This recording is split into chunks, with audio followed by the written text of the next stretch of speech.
For just joined us, you're watching TVC News at 10. Well, let's return to our lead story, where the Social, Economic and Rights and Accountability Project and the Nigerian Guild of Editors have dragged the Niger State Governor Umar Bago and the National Broadcasting Commission to court over alleged intimidation of MENA-based Badegi FM. And to further bring more lights on this issue is the National President of the Nigerian Guild of Editors, Eze Anaba. Good to have you on the news at this time. So yes, in the course of our discussions, you have also mentioned, or rather, you've only called for interim injunction against the governor's action. But when these elapses, what will be the Guild and SERAP's next line of action?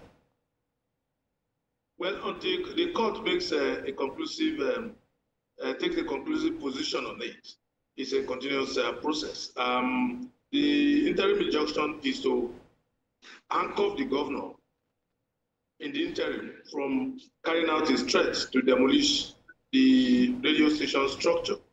Don't forget, he had instructed his commissioner for information, one of his commissioners, to destroy the building after asking that the place be shut down. So we are aware of that, and what we are trying to do, because since we are in a democracy, we have to follow the due process in dealing with the matter. And should we, as practitioners, examine our own internal processes now and also consider self-censorship, since the governor alleges that the station was inciting the public against the government? What's your take on this? Yeah, the two things you raised there, your question raised two issues. Number one, the issue of censorship. We should not self-censor.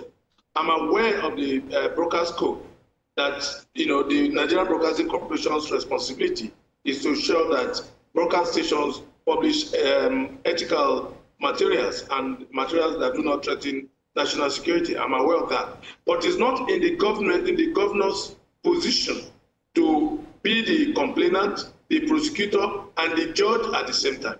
That's what we are saying. If we're in a democracy, the constitutional process has to be followed. The governor cannot just wake up and say, look, stop broadcasting, demolish the building. That is an authoritarian reflex which we are railing against. We're in a democracy, nobody has the right to wake up one day and say what you are doing is not good, and you decide to take law into your hands. That is a vigilante response that is undemocratic. That's what we are saying. All right. And that's a fine place to leave this conversation. Thank you so much, National President of the Nigerian Guild of Editors, Eze Anaba. We appreciate your insights on the news at 10 tonight.